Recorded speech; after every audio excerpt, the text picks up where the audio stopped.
Hello, you are watching my YouTube channel. I am your host Kamran Arshad. Today I have invited a guest in this vlog and I am going to discuss her life, her visions, her goals, and most importantly, her field. Hi and welcome. We are delighted to have Fiza Abbas here today with us. Fiza, thank you so much for joining us today. Assalamu alaikum everyone, and Kamran, thank you so much for inviting me. Walaikum assalam. Thanks for having me. Fiza, but to kick off this interview properly, to start this conversation, I would like to ask you one thing that what inspired you to pursue a career in this field? And definitely you have your own will. You can share any story which force you to be successful like the people you are. Yeah, sure. So, I am currently pursuing three things. So, currently, I am working on my novel as well as my poetry collection, as well as I'm running a platform called Aurat Kahani. And thirdly, I am pursuing my journalistic goals. So, these are the three things that I'm currently working on. As far as you asked me that how it all began. So, when I was 11 years old, I started writing poetry, and because I grew up in an environment where other people, when were listening to Linkin Park and other sorts of Western music, I was listening to Rafi, Lata, Runa Lela, and all those kind of people with my mom.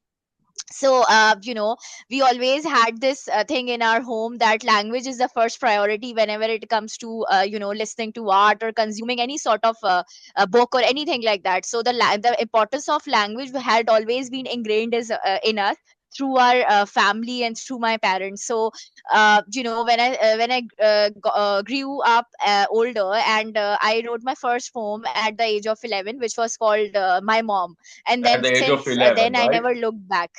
Yeah, yeah. Right, that's And then great. at that age, at that time, I gave myself a goal that I'm going to write 25 books. And I did not know what kind of books they were or what I'm going to write about. But I just gave myself a random goal that I have to complete this goal by the age of 13. And I did it. And that was something that really made me happy, because at that time I did not know that Young World exists, or you can send your work to international journals or everything like that. I was very young, and nobody around me knew about all that.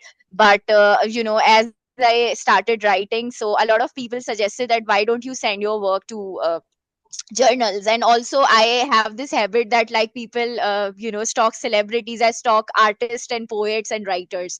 So I really stalk them. Like, I know a lot of people are in a situation where I tell them, oh, I saw your work, it got published there. They were like, oh, really? I mean, has it been published? So this also it happens a lot with me. So at the age of 18, I submitted my poem to an international journal, and they not only published my poem, but also it got nominated for an award that I won at that time, and I got $100, which I I gave to have a my question mom. for And that. when I I'll saw. specifically ask you the question when the time comes. All right, Fiza, I would like to ask you one thing which I have in my mind. I have heard a lot of things about poetry that poets are God gifted. It cannot be learned.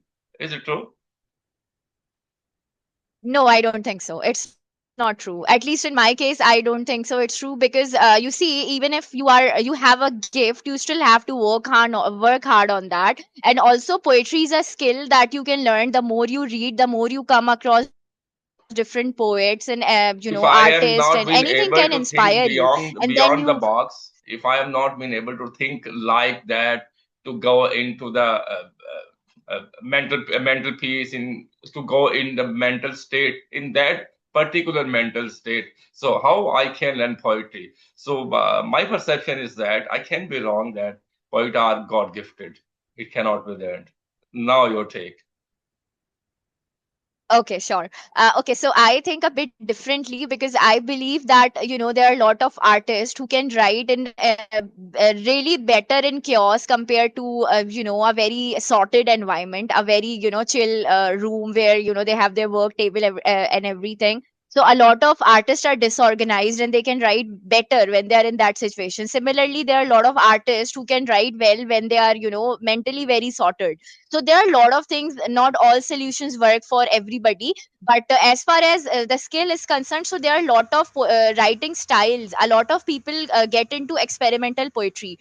What I find, really sad in particularly in Pakistan is that we don't innovate or experiment a lot when it comes to writing. Like I read a lot, and when I see writers are copying, Keats or Shelley or other poets, they are not, creating their own style. The more you read and the more you think that okay, this person is has written that, and now I can, come up with something of my own. Doesn't matter if people don't understand it. I mean, we all have seen a lot of writers and poets, and even I would like to give example of Van Gogh. When he started painting, people did not understand his style, but now, his paintings are sold in millions and billions. Hmm. So that happens. I mean, if you are innovating or experimenting with something, it's very likely that people are not going to understand your work right away, but once they understand that you have created something, then obviously your work is going to be really making waves. Actually, there is a little bit difference of opinion between you and me. You are taking it as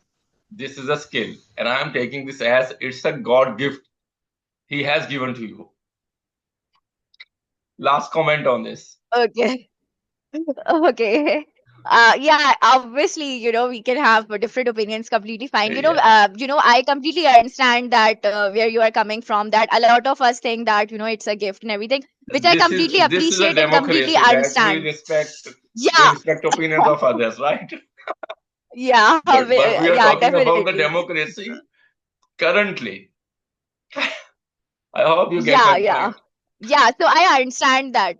Yeah, All yeah, right. no, no, I get it. But Uh, what I want to, yeah, just uh, one thing I wanted to say, because this is something I'm really, passionate about. So just one thing, and that is that, even if you have a gift, still you have to nurture it. And I really want to tell everybody who's watching this podcast that just start doing things, whatever you are passionate about, whatever writing really suits you. Because if you think that, this person has it, or this person has certain level of IQ, I don't have it, which is why I can't do it. So you will not be able to do things that you love. So just keep doing. That's all I wanted to say. Fiza, as the co-founder of Aurat Kahani, what inspired you to create a platform centered around women's stories, and what definitely impact has it had so far? Yeah, thank you so much for asking me this question. So, I grew up in a women-centric household where I saw women doing everything, right from changing tires to running schools to doing everything on their own, because we did not have a father figure. So, but when I looked outside my home, I saw that there were a lot of women who were not, be able to do things that, I was seeing people, particularly women at my home, were doing. And there were a lot of women on the same side that I saw that they were doing way more than, I have seen people around me doing. And But their stories are not being highlighted. Like I know somebody, like she is she runs the entire department at a very at Karachi University, Hmm. and she has done a lot of things, but her story is not highlighted. Similarly, I met a lot of people in Mohenjo-daro, women who are starting their own things, initiatives, taking their own initiatives, but their stories nobody knows. So then I thought that, why not create a platform where I don't just highlight these stories, but also through mentorship programs and through guiding other women, help them build those stories for themselves. So that's how it began. And you are satisfied what you are doing? I mean, you enjoy your work, or you are just doing that this is your responsibility to do the things with great zeal, or you are enjoying your work, you are interacting with different kind of people, you are interacting with people and make a relationship and guide them and ask them their problems, so what is your domain in particular in that regard?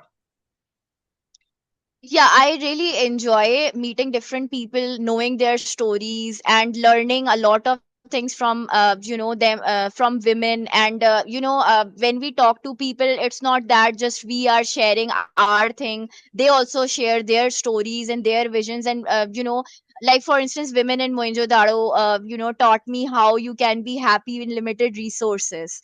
Mm, Similarly, women in other regions have taught me that you don't need a lot of things to be happy. You can be happy with whatever you have, and as long as you have vision. So I'm very happy when I get to such hear such stories, because they inspire me a lot to do more and more, in whatever capacity I can do. So I feel really really inspired when I get to talk to women, not just women, even men from different walks of life. As a journalist as well, I get to talk to people from different backgrounds. So that also really is a very enjoyable experience for me, and I get to learn different perspectives and different outlooks on life from people. that's great. Fiza, you have contributed to a wide range of global platforms like UN Women, right? So the diplomat and feminism in India. How does your voice adapt across such diverse audiences? Okay, so as far as UN Women and feminism in India is concerned, so there I focus more on writing opinions in a way that they are not just I'm not just stating facts or numbers. I'm actually talking to people in a way that it my points get across to them, and they get to learn something. They feel that they have acquired something new that they weren't aware of before, while connecting with me as a writer.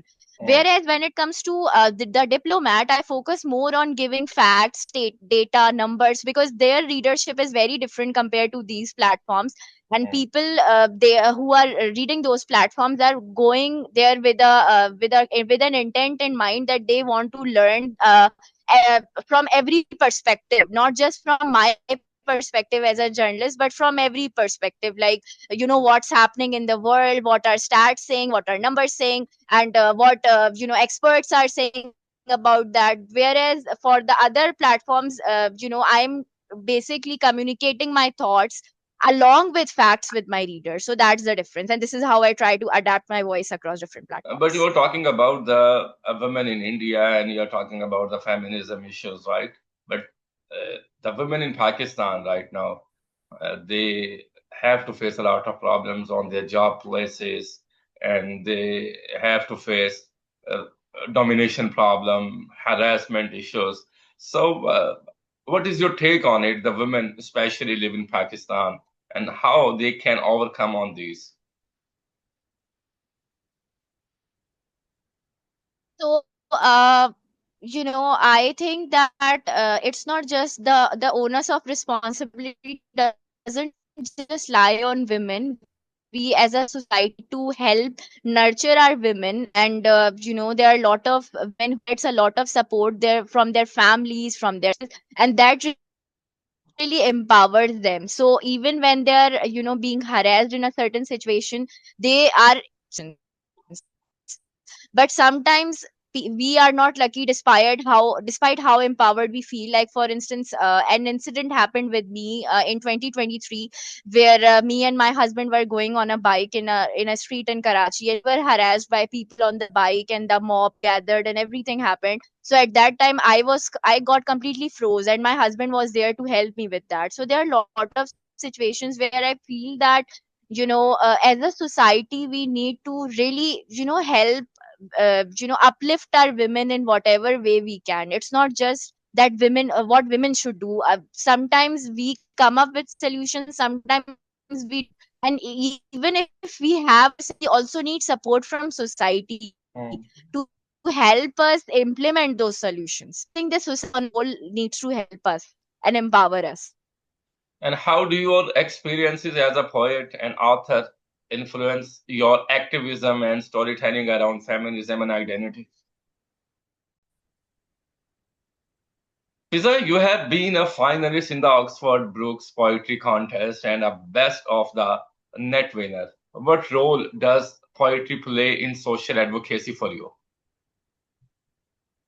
So there are a lot of roles that poetry has played, in helping me communicate my message. So for instance, I write poems for regarding women's issues, I write poems on poverty, I write poems on immigration laws and stuff like that, and that really helps me alongside with my journalism to Hmm. communicate to people in a way that they are not only understanding my point but also emotionally connecting with the issues and just feeling it on behalf of people who are being marginalized, or who are being not heard in a way that the people should hear them. Like earlier it was like I just used to write for myself, but now I more consciously and more responsibly try to you talk about issues that matter to way more people than just me. So I try to be a voice for the marginalized communities and the minorities in whatever way I can. Hmm. That's great. And what do you do for fun if you find time for yourself?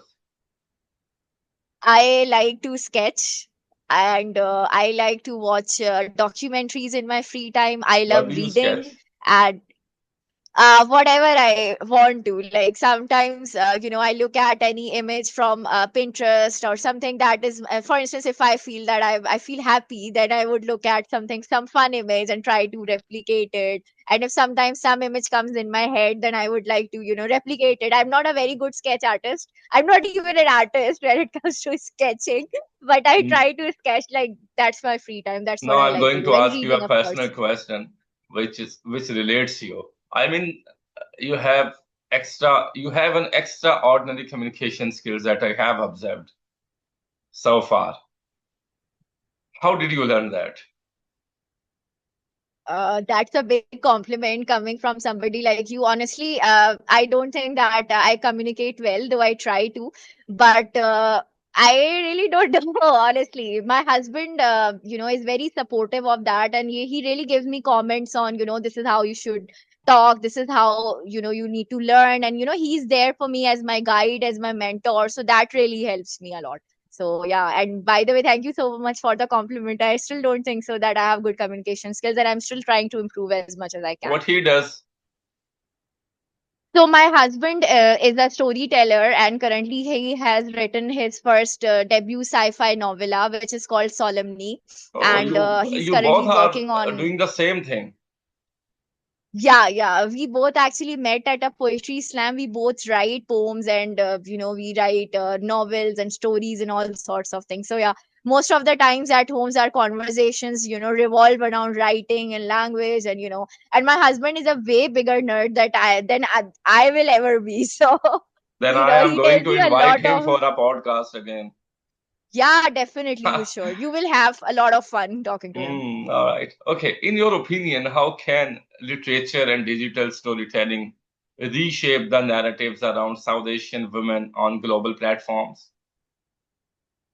Yeah, thank you so much for asking me this question, because a lot of times we see that earlier other people used to be the voice of the people. For instance, people in the West particularly would try to write our narratives without actually understanding our culture or actually understanding people over there. But now with social media, the good part is that we can talk about our own narratives ourselves, like with just a reel. I can, talk about anything that's bothering me or that is my voice. Like for instance, there are a lot of local issues that we don't see highlighted in the global media. But with social media, the voices of marginalized communities and minorities are widely heard. Like in case of, for instance, Palestine, we have seen that due to the journalists who were there, like whether they were of Al Jazeera or whether they of Middle East eye, we saw that the voices of Palestine people were coming to us instead of just one narrative that was of Israel.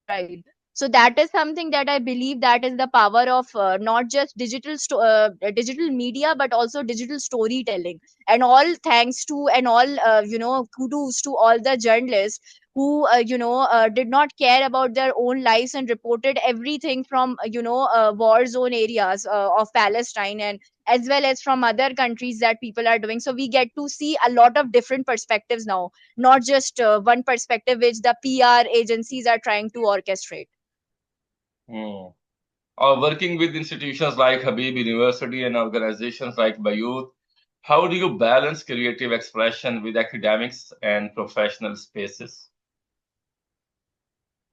So basically, with Bayut, I started working as a senior content specialist. Basically, I started as a content writer, sorry, and then I got promoted as a senior content specialist. And there I learned a lot, like right from writing to writing blogs to writing data reports to email outreaching and all those sorts of things. So when I learned a lot of things over there, that those things really helped me to to be able to use them in other platforms as well, like with UN Women Pakistan, for instance, I covered stories of women who were living in Rohri and trying to run their own businesses.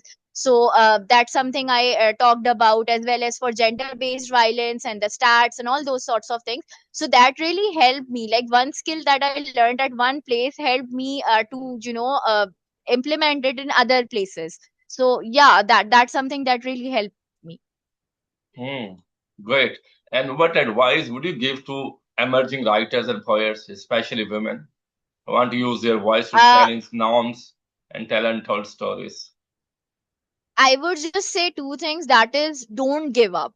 And we have heard this a lot of times, that people say that don't give up, and people are like that. Okay, fine, we are not giving up, but please tell us where to start from. And the first step is that just start. Just don't think that you can't do it. Just start. Whatever you have in your mind, whatever you are passionate about, just start doing it. Don't care whether people are liking it or hating it. Just start doing that. And secondly, once you are in your journey of doing all that, don't give up and don't fear anything. Don't fear consequences. If your voice is loud enough, then the world is going to hear you.